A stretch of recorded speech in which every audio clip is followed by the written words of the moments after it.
All right, let's get right into this explainer. I am incredibly excited to break down the tactical blueprint for this August 22nd, 2026 NFL preseason clash between the Miami Dolphins and the New York Giants. Today, we're taking a premium, really deep tactical dive into this matchup.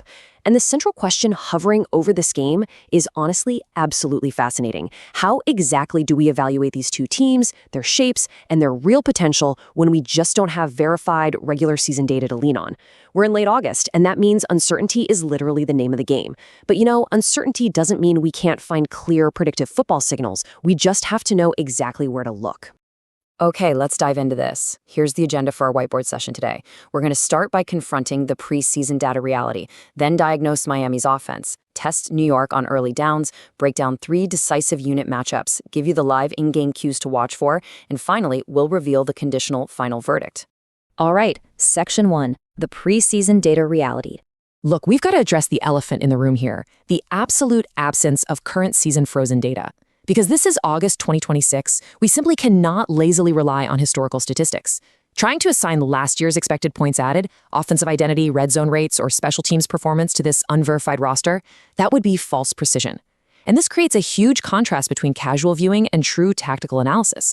The casual fan is going to look at total yards, raw red zone touchdown counts, and the final scoreboard. But for us, snap quality and early down outcomes matter infinitely more. We are evaluating process versus pressure. Those first 10 to 15 meaningful plays, interpreted through the lens of field position, opponent personnel, and down and distance, they're going to tell us far more than an entire game's worth of uncontextualized box score stats. Moving right along, Section 2, Miami's offensive diagnostics. So, when Miami has the ball, what we're really doing is diagnosing functionality. Are they actually asking the quarterback to make true, full-field decisions, or is he just out there distributing designed quick throws? A highly functional Miami offense has got to stay on schedule.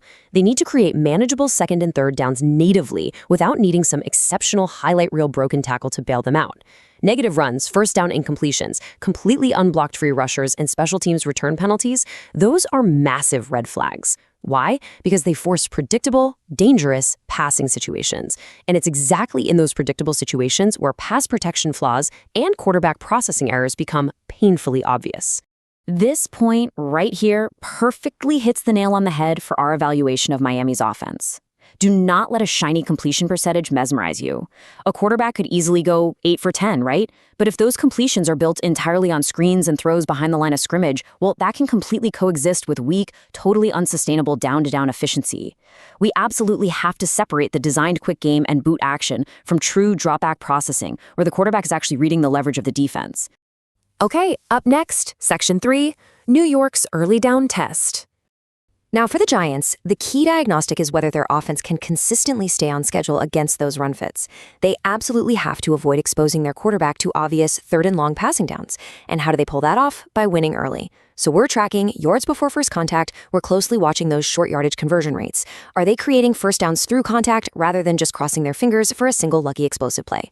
Plus, in passing situations, we need to spot the difference. Is Miami's pressure coming from a standard 4-man rush, or is New York's line struggling against simulated pressure and added rushers? This brings us to something absolutely crucial, understanding the difference between process and outcome. Let's say a New York quarterback perfectly identifies a 4-man rush, sets the protection properly, reaches for his hot answer, and avoids the sack. He has just created repeatable value, even if the actual throw falls incomplete. The process there was flawless. On the flip side, if he takes a sack because of an immediate interior loss in the A-gap, well, that's an offensive line and communication failure. But what if he takes a sack after holding onto the ball for 4 whole seconds? That's a quarterback decision failure, or honestly a huge win for the Miami coverage unit. Let's pivot now to Section 4, 3 decisive unit matchups.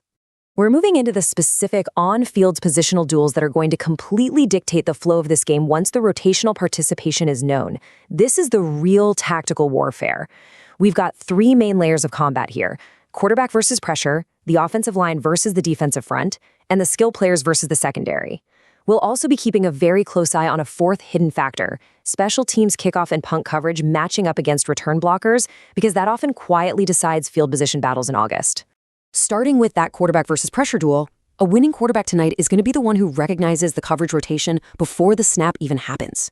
We're meticulously charting pre-snap identification, protection calls, and those hot answers. Are they taking the profitable underneath route instead of forcing some low probability boundary throw? The really decisive distinction we're looking for is whether the pressure actually defeats the quarterback's mental process or if the pressure was just an immediate physical breakdown by the guys up front. Down in the trenches, it's all about the offensive line against the front.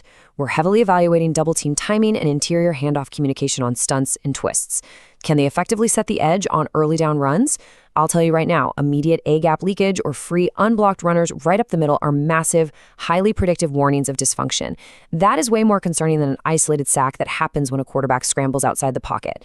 Also, keep an eye on the running backs. If they are constantly being forced to stay in and protect, it severely limits the offense's route combinations.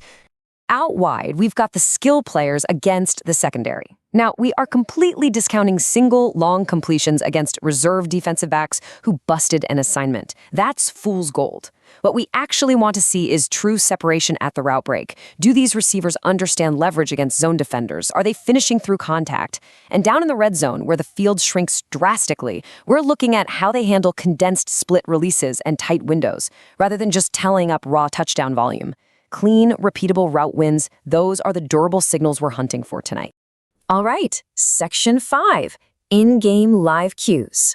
So, as you're watching live and the timeline unfolds, the first quarter is all about noting the participation. Who's actually playing quarterback? Which offensive line group is out there?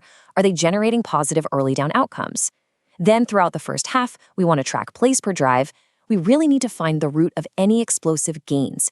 Are they structurally repeatable, or just the result of one terrible missed tackle? And a quick word of caution here. A nominal 7-0 lead means absolutely nothing if it was generated by a return error rather than sustained, methodical offensive efficiency.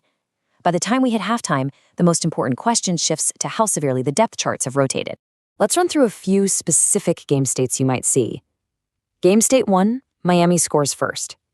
If this happens, the Giants have to immediately reduce those avoidable long yardage situations and force Miami's defense to actually string together consecutive stops. But remember, Miami's early lead is highly fragile if it was built purely on turnover field position. It's really only sustainable if it's built on solid pass protection, first down efficiency, and absolutely sound kick coverage. What about game state 2, where New York scores first? Miami's response is absolutely critical here. They cannot panic. They shouldn't start forcing low-percentage, deep boundary shots just because the scoreboard suddenly changed. What Miami actually needs in this spot are quick answers against pressure. They need to run the ball efficiently when the defensive box permits it, and above all, they have to avoid a secondary turnover that would violently expand that field position deficit. And finally, game state 3, we find ourselves in a 0-0 or one-score game in the fourth quarter. At this stage, the result hinges almost entirely on rotational depth. Whichever reserve quarterback is active must avoid sacks and negative plays at all costs. The protection unit just has to handle four-man pressure natively, without needing to keep extra blockers in to help. Special teams discipline is paramount here too. Punt and return units cannot concede any of that hidden yardage. And any fourth down decisions? Those must be evaluated strictly based on the score, the clock, and the kicker's proven range that night. Which brings us to our last stop, Section 6, the conditional final verdict. So here's the conditional baseline. Our model projects a 20-19 Miami victory. This gives Miami a 52% win probability compared to New York's 48%. The model factors in a very slight home field adjustment for Miami and projects roughly 3 scoring drives per team, padded by normal variance. There's also a 1.6% probability of overtime, and, mathematically speaking, a 0% chance of a regulation tie based on standard NFL structures. But hey, quick sports analytics disclaimer here. We have to emphasize that this is a completely conditional, low-confidence model output. It relies heavily on normal turnover variance, and it assumes deeply uncertain preseason rotations. This isn't a market line, and it is certainly not a claim about verified starters taking the field. If an official announcement comes out that either club is resting their primary quarterback or their starting lineman, that immediately supersedes this estimate. The smartest pregame stance here is intelligent uncertainty. So I want to leave you with this provocative final thought to ponder as kickoff approaches. Which team's depth will actually survive the inevitable second-half rotations to maintain that early down efficiency and secure the win? Keep your eyes on the process, not just the scoreboard, and you'll see the real tactical blueprint unfolding. Thanks so much for joining me on this explainer, and enjoy the game!